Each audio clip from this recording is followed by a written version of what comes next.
Hello everyone, मेरा नाम है ध्रुव और आज मैं आपको बताऊंगा कि जो HDFC लाइफ का ऑनलाइन असेसमेंट है जिसके लिए आपने अप्लाई किया हुआ है उसको आप कैसे इजीली सॉल्व कर सकते हो, पास कर सकते हो। ये जो असेसमेंट है उसमें टोटल 40 MCQs रहेंगे और हमारे पास टाइम रहेगा 40 मिनट्स का, जिसमें दो डिवाइडेड है। मैथ्स के 20 क्वेश्चन रहेंगे और इंग्लिश ग्रामर के 20 क्वेश्चन रहेंगे, जिसमें आपको 8 मैथ्स में क्लियर करना है और 8 आपको इंग्लिश में स्कोर करना है। ये जो असेसमेंट है वो सिंपल है। आपने 10th और 12th का बोर्ड क्लियर किया हुआ है और आपने 3 साल का ग्रेजुएशन किया हुआ है, तो आपको पता ही होगा MCQs बेस्ड असेसमेंट हमें कैसे क्लियर करना होता है। ये असेसमेंट में हम सिंपल फोकस करेंगे, जो इजी क्वेश्चन है उसी को ज़्यादा प्रीफर करेंगे ताकि हम उसी में से पास हो जाए। और डेमो के लिए मैंने डिस्क्रिप्शन सेक्शन में और कमेंट सेक्शन में एक डेमो असेसमेंट दिया हुआ है। आफ्टर ये वीडियो देखने के बाद अगर आपको प्रैक्टिस करना है तो सिंपली आप डेमो असेसमेंट देख के प्रैक्टिस कर सकते हो। अभी हमारे पास नेक्स्ट जो क्वेश्चन है, फर्स्ट क्वेश्चन है हमारे पास, जिसमें बोला गया है कि एक क्वेश्चन दिया गया है और दो स्टेटमेंट दिए गए हैं। यहाँ पर बोला गया है कि जो सिबलिंग्स है, among 3 siblings A, B and C, वो इज़ माई डॉटर। यहाँ पर हमें स्टेटमेंट दिए गए हैं कि A और B आर सेम जेंडर, मतलब A और B दोनों सेम जेंडर से है। और दूसरा स्टेटमेंट है A and B are brothers, मतलब A और B जो है वो ब्रदर है, ऐसा हमें स्टेटमेंट दिया गया है। तो यस, ये क्वेश्चन का हम आंसर दे सकते हैं हु इज़ माई डॉटर, मतलब डॉटर कौन बची? C, क्योंकि ये दोनों तो ब्रदर है। बची कौन? C। तो ये जो C है वो हमारा आंसर, यानी ये स्टेटमेंट से हम क्वेश्चन का आंसर दे सकते हैं। तो हमारे पास बी ऑप्शन है, each statement along is sufficient. Answer करने के लिए दोनों स्टेटमेंट सही है। नेक्स्ट क्वेश्चन है जहाँ पर हमें बोला गया है कि pointing to person a photographer Rex said he was his mother in law's only son. मान लो मैं आपको एक एग्जांपल देता हूँ कि रेक्स है वो जेठालाल है। अभी जेठालाल ने एक फ़ोटो देखा और वो फोटो में एक पर्सन को पॉइंट करके बोल रहा है कि ये जो है वो मेरे सासू का बेटा है। तो जेठालाल की सासू कौन है? जीवदया, और उसका बेटा कौन है? सुंदर। तो यहाँ पर सिंपल पूछा गया है कि जेठालाल का सुंदर क्या लगता है, तो क्या लगता है? साला। साला को इंग्लिश में क्या बोलेंगे? Brother in law, right. Next, okay, ये जो क्वेश्चन है उसको हम बोलेंगे कोड लैंग्वेज क्वेश्चन। इसमें क्या होता है कि आपको एक स्पेलिंग दिया गया होता है और उसका एक कोड निकाला होता है। सेम हमें दूसरा वर्ड दिया गया होता है और हमें बोला होता है कि इसका कोड क्या बनेगा। जैसे अगर एस है तो हम पहले सबसे पहले क्या करेंगे, पेपर पे ABCD लिख देंगे पूरा। जब भी आप असेसमेंट दो पहले से ABCD पेपर पे लिख के रखो। एस से आगे का लेटर देखेंगे तो आर आ रहा है, जैसे एस के आगे का लेटर है आर। अगर एफ देखेंगे, एफ यहाँ पर है, एफ के आगे का लेटर क्या आता है? ई। ई सभी ऑप्शंस में है। नेक्स्ट क्वेश्चन, नेक्स्ट है अब लेटर सी। सी के बाद क्या आता है? डी। डी के बाद क्या आता है? ई। यहाँ पर ई लिखा हुआ है। सेम यहाँ पर देखेंगे ओ, अगर ओ है, ओ के बाद पी आता है और पी के बाद क्यू आता है, तो यहाँ पर हमें ऑप्शन में देखना है क्यू, ऑप्शन सी, क्योंकि सेकंड में ऑप्शन क्यू जो है वो सेकंड नंबर पे है। ओके, नेक्स्ट क्वेश्चन है हमारे पास लॉजिकल रीजनिंग का क्वेश्चन है। इसमें आपको पैटर्न समझना होता है। ये बिल्कुल सिंपल क्वेश्चन है, इसी से आप पास हो जाओगे। जैसे यहाँ पर हम देखेंगे @ जो फर्स्ट नंबर पे है, फिर वो मूव होकर सेकंड नंबर पे आया, फिर वो थर्ड नंबर पे आया, तो भी कहाँ पर आएगा? फोर्थ पे आएगा। ये तीनों पे फोर्थ नंबर पे, यहाँ पर फोर्थ में नहीं है, तो ये वाला ऑप्शन हट गया। अभी फर्स्ट देखेंगे, फर्स्ट पहले सेकंड नंबर पे था, अभी थर्ड नंबर पे है, अभी फोर्थ नंबर पे आया, तो वापस कहाँ पर आएगा? फर्स्ट नंबर पे। यहाँ पर नहीं है, यहाँ पर नहीं है, यहाँ पर है। ऑप्शन हो गया हमारा 4 किस में है? बी पे, right. Next, okay, next question जो है सेम लॉजिकल रीजनिंग का क्वेश्चन है जैसे लास्ट वाला था। यहाँ पर एक बॉक्स दिया गया है जो कि डार्क पे है, फिर ये ब्लैंक हो गया, फिर ये डार्क हो गया, अभी ये फिर से ब्लैंक हुआ है। तो सेम जैसे फर्स्ट बॉक्स में था, फर्स्ट बॉक्स यहाँ पर रिपीट हो रहा है, यानी हमारा ऑप्शन आ गया ये वाला ऑप्शन जिसमें हमने ये दिया गया है, ठीक है। ये वाला सी वाला ऑप्शन। नेक्स्ट क्वेश्चन है, जैसे हमने फर्स्ट वाला क्वेश्चन देखा था कि दो स्टेटमेंट दिए गए हैं, हमें ये दिखाना है कि जो स्टेटमेंट है उसके अकॉर्डिंग हम आंसर कर सकते या नहीं कर सकते। देखो, ये जो क्वेश्चन है ना वो थोड़ा सा टाइम कंज्यूमिंग होते हैं। अगर आपको लगता है कि ज़्यादा टाइम कंज्यूम कर रहे हैं तो आपको क्या करना है, सिंपल बोथ पे ही ऑलवेज क्लिक कर दो। अगर रीड करना है तो आप पॉज करके पूरा क्वेश्चन रीड करो और सॉल्व करने की ट्राई करो, ठीक है। नेक्स्ट क्वेश्चन जो है वो थोड़ा सा आपको हार्ड लगेगा बट बिल्कुल सिंपल है। यहाँ पर हम देखेंगे कि एक बैंक ऑफिसर है जिसकी मंथली सैलरी है 4,500 रुपये, ठीक है, जिसमें से वो 40% स्पेंड करता है हाउस रेंट एंड फूड पे। जिससे 40% जो है, पहले हमें क्या करना है 4,500 रुपये से 40% जो कि हमें अलग करना है। तो हम सिंपली क्या करेंगे, अमाउंट स्पेंड जो कि हो रहा है 1,800 रुपये, यानी वो पर मंथ 1,800 रुपये जो है वो अपने रेंट और फूड के अंदर स्पेंड करता है। बाकी कितने बचे, तो हमें क्या करना है 4,500 माइनस 1,800 रुपये, 2,700 रुपये उसके पास रिमाइनिंग अमाउंट है, आउट ऑफ रिमाइनिंग अमाउंट, जिसमें से वो क्या करता है 50% शेयर मार्केट में इन्वेस्ट करता है। तो जो 2,700 रुपये हमारे पास बचे हुए उसमें से वो कितने इन्वेस्ट करता है 50%, जो कि होता है 13,500 रुपये, यानी वो 50% बचे हैं उसके 50%, तो कितने हो गए 1,350 रुपये। तो बचे कितने 50%, 1,350 रुपये। तो यहाँ पर है हमारे पास ऑप्शन बी। नेक्स्ट क्वेश्चन जो है देखो ये क्वेश्चन है ना बिल्कुल सिंपल है। अगर आपको सिंपल इंटरेस्ट और कंपाउंड इंटरेस्ट में पता होगा, एक साल के लिए दोनों इंटरेस्ट सेम होता है। यहाँ पर इंटरेस्ट कोई भी हो, में क्या बोला गया, difference amount between simple interest and compound interest. तो अगर आप देखोगे ना यहाँ पर एक साल ही लिखा हुआ है, एक साल के लिए क्या होता है दोनों सेम होता है। तो यहाँ पर हमारा ऑप्शन है 0, बिकॉज दोनों सेम ही है, तो इंटरेस्ट में कुछ डिफरेंट है नहीं। Same question, logical reasoning question, मैंने आपको पहले बोला यही क्वेश्चन से आप 3 मार्क कवर कर सकते हो। यहाँ पर ऊपर है, यहाँ पर साइड में, यहाँ के नीचे की साइड है, तो अभी कहाँ आएगा, यहाँ पर आएगा। सो अगर हम यहाँ देखेंगे ये वाला ऑप्शन हट गया, ये वाला ऑप्शन हट गया। अगर यहाँ पर देखोगे ध्यान से तो NDON लिखा हुआ है, NDON, ये वाला क्वेश्चन, ये वाला राइट आंसर है। ऑप्शन है हमारे पास ये सी। नेक्स्ट क्वेश्चन है जहाँ पर ये बिल्कुल सिंपल क्वेश्चन है। सपोज आपने एक शेयर लिया हुआ है 500 रुपये में और 9% प्रॉफिट के साथ आपने उसको सेल कर दिया। प्रॉफिट कैसे फाइंड आउट करते हैं, जिससे यहाँ पर 9% प्रॉफिट लिखा हुआ है, तो हम क्या करेंगे 9 इंटू 5 करेंगे, जिससे आएगा 45। जो मेन अमाउंट था 500 रुपये प्लस हम उसमें 45 रुपीज़ ऐड करेंगे, 500 प्लस 45 रुपीज़ 545 रुपये। ठीक है, सो ऑप्शन है हमारा सी। नेक्स्ट क्वेश्चन जो है ये 2 से 3 क्वेश्चन कंपलसरी आएंगे, आप एक पैटर्न समझ लो। अगर चेंज भी होता है क्वेश्चन तो भी आपको पता होगा कैसे करना। जब भी आपको प्रॉफिट पूछे ना, आपको सिंपल क्या करना है, ये जो परसेंटेज लिखे हुए हैं, सपोज 60% है, 70 है, 72 है, 100 में से माइनस करना है, 100 माइनस 72, 28।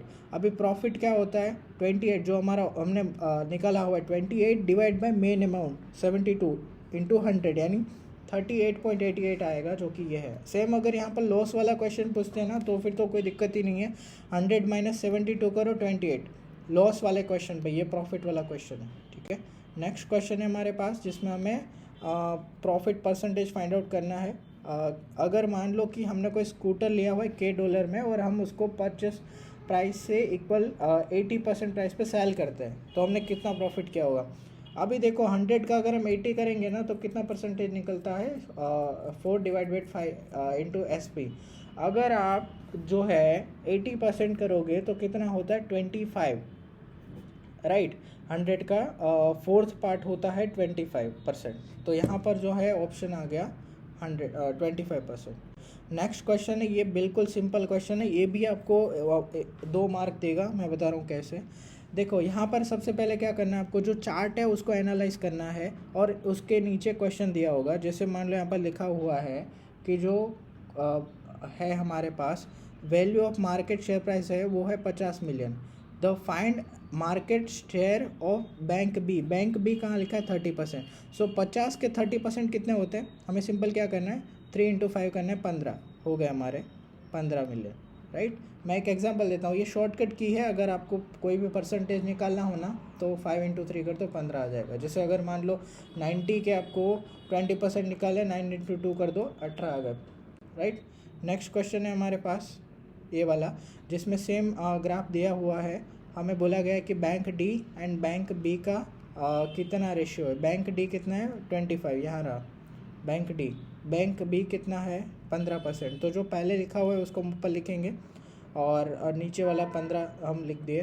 5 जेम 3 यहाँ पर ऑप्शन है हमारे पास। ये क्वेश्चन सेम है जैसे हमने पहला वाला क्वेश्चन अटेम्प्ट किया था। स्टेटमेंट दिए गए हैं, स्टेटमेंट के ऊपर से आपको डिसाइड करना है कि जो स्टेटमेंट है वो क्वेश्चन का आंसर कर पा रहे हैं या नहीं। यहाँ पर आपको ना टाइम कंज्यूम नहीं करना है, ये क्वेश्चन का आंसर आप कोई भी दे दो। मैं प्रेफर करता हूँ बोथ पे, आप सी पे सिंपली क्लिक कर दो और ये वाला क्वेश्चन आप सॉल्व के बिना छोड़ दो। नेक्स्ट क्वेश्चन है हमारे पास जिसमें बोला गया है कि the cost price of article A is $720 और उसमें उसने 28% का प्रॉफिट रखा है और फिर उसने सेल किया हुआ है, तो उसने कितने में सेल किया होगा। सेलिंग प्राइस क्या होता है 720 इंटू 25% डिवाइड बाई 100। अगर आप इसको करोगे तो 201.6 आएगा। हमें क्या करना है, जो मेन प्राइस था वो प्लस हमें जो सेलिंग प्रॉफिट हुआ है वो हम दोनों को प्लस करेंगे। 720 प्लस 201.6, तो हमारा ऑप्शन आ गया सी 921.6, राइट। नेक्स्ट क्वेश्चन है हमारे पास जिसे मैं प्रॉफिट परसेंटेज फाइंड आउट करना है। हमें पूछा गया है कि प्रॉफिट परसेंटेज क्या रहेगा। $480 का हमने एक आर्टिकल लिया हुआ है और उसने हमें 72% प्रॉफिट के साथ सेल किया हुआ है। जो प्रॉफिट है उसके डिवाइड बाय मेन अमाउंट करेंगे तो हमारे पास आ जाएगा 0.15, और उसको हम मल्टीप्लाई करेंगे 100 तो हमारे पास आ गया 15%, जो कि हमारे पास ऑप्शन डी है। ये आप पोज करो और आराम से सोचो कि इसका क्वेश्चन कैसे आंसर कैसे आया होगा, और अगर ऐसे सेम अमाउंट में आप थोड़ा अमाउंट चेंज करके भी एक बार ट्राई कर सकते हो तो आपको आइडिया आ जाएगा। ठीक है, नेक्स्ट क्वेश्चन सिंपल है, इसका मार्क्स आपको कंपलसरी लेना ही है। इसमें होता है फाइंड द मिसिंग टर्म, जिसमें एक टर्म दिया गया है। जैसे यहाँ पर 13 है, 13 प्लस 2 करोगे तो 15 आएगा, 15 प्लस 4 करोगे तो 19 आएगा, यानी 2 4 6 8 का फॉलो हो रहा है। अगर 25 प्लस 8 करेंगे तो आएगा 33, 25 प्लस 8 इज इक्वल टू 33। यहाँ पर हमारे जो मैथ्स का क्वेश्चन है वो ख़त्म होता है। 20 क्वेश्चंस रहेंगे जिसमें से आपको 8 क्वेश्चन के आंसर सही देने हैं। ठीक है, नेक्स्ट जो हमारा क्वेश्चन इंग्लिश ग्रामर का है, यहाँ पर पूछा गया है कि identify the most appropriate reply. तो क्वेश्चन ये है कि have you told your wife that you were married before. क्या आपने आपको बताया हुआ है कि आप पहले से ही मैरिड हो। तो हम इसका अप्रोप्रिएट आंसर क्या करेंगे, हाँ मैंने पहले ही बता दिया था, I already told her, right. Second question है we need someone to host the show, will you do it.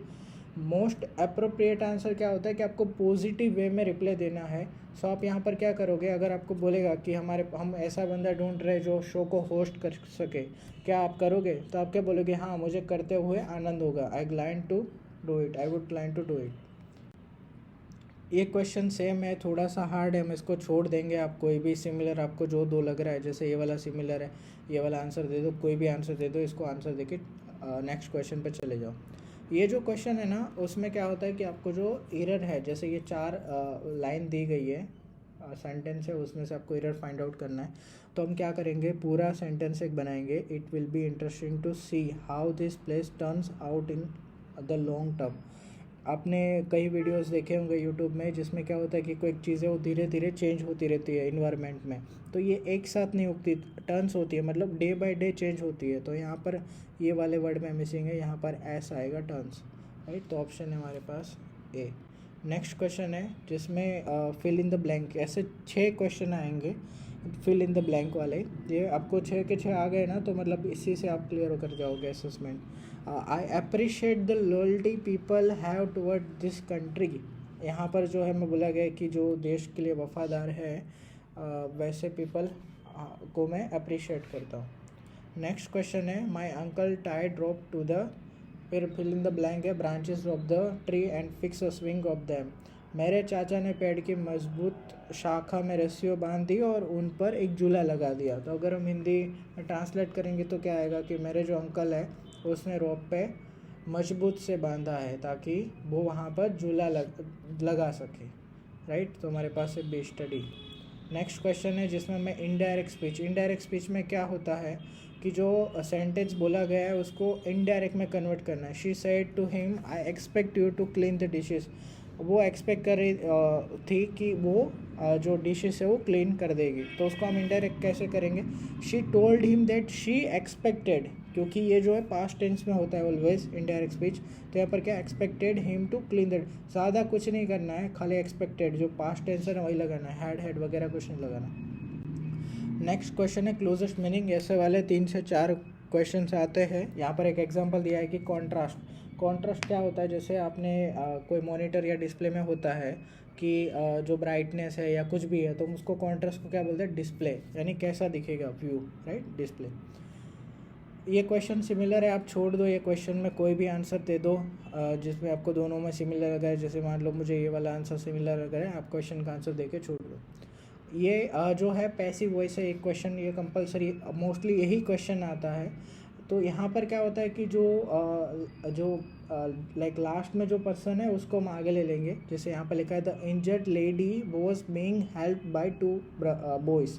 सो ये जो क्वेश्चन है ना उसमें आपको रोटेट कर देना है, 2 बॉयज़ को लास्ट में ले लेना, इंजर्ड को पहले ले लेना। पैसिव वॉइस का सिंपल फॉर्मूला होता है। सो यहाँ पर हमें दिख रहा है डी, राइट। ये जो क्वेश्चन है same fill in the blank है। I have been watching the series ever since the first move come, मतलब ये अभी भी चल रहा है, मैंने पहला एपिसोड देखा था तब से मैंने सारे देखे हुए। तो हम यहाँ पर क्या बोले, कंटिन्यू पास्ट फ्यूचर टेंस, जैसे हैव बीन वॉचिंग, राइट। तो हमारे पास ऑप्शन है ये। इंक्लूड का क्लोजेस्ट मीनिंग क्या होता है, जैसे आप कहीं होटल पे गए और वहाँ पर आपको लंच साथ में इंक्लूड कर दे रहे हैं, मतलब साथ में दे रहे हैं, तो वो क्या आ गया, साथ में आ गया। डू समथिंग थोटर, साथ में कर सकते हैं, right. B. Fill in the blank का क्वेश्चन है I am sorry I forgot to get you your present. Forgot मतलब भूल गया, आई एम सॉरी, राइट। यहाँ पर पूरा सेंटेंस बना के दिया हुआ है।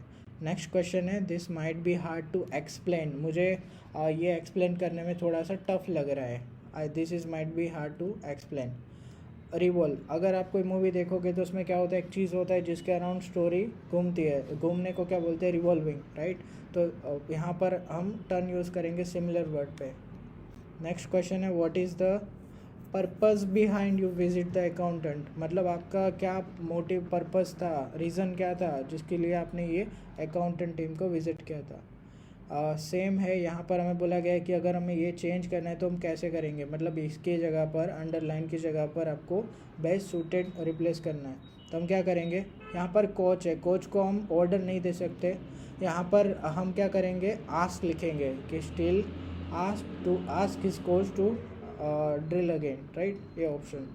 नेक्स्ट क्वेश्चन है हमारे पास I went to get the most out of the trips, तो यहाँ पर ऑप्शन है ये, यहाँ पर द आर्टिकल का यूज़ होगा। सो ये है पूरा, जैसे आप कंप्लीट करोगे, अगर आपके पास ये आ गया नेक्स्ट स्टेप क्वेश्चन का पास, मतलब आप असेसमेंट क्लियर कर चुके हो, आपका नेक्स्ट पार्ट का स्टार्ट हो जाएगा। सिंपल असेसमेंट है, मैंने नीचे डेमो असेसमेंट दिया हुआ है comment section and description section में। अगर आपको लगता है कि थोड़ा सा हार्ड लग रहा है, एक बार डेमो क्वेश्चन अटेंड करके देखो। डेमो क्वेश्चंस में अगर आपको 20 में से 10 आ जाते हैं, 10+ मार्क आ जाते हैं, आप इजीली मेन एग्ज़ाम क्लियर कर दोगे। और HDFC जैसी इंडिया की लार्जेस्ट इंश्योरेंस कंपनी में अगर आपको अप्लाई करना है तो थोड़ा बहुत तो एफर्ट लगाना पड़ेगा। सो आज ही आपका असेसमेंट कंप्लीट करो और आपका फर्दर इंटरव्यू आगे हो जाएगा। या थैंक यू फॉर वॉचिंग।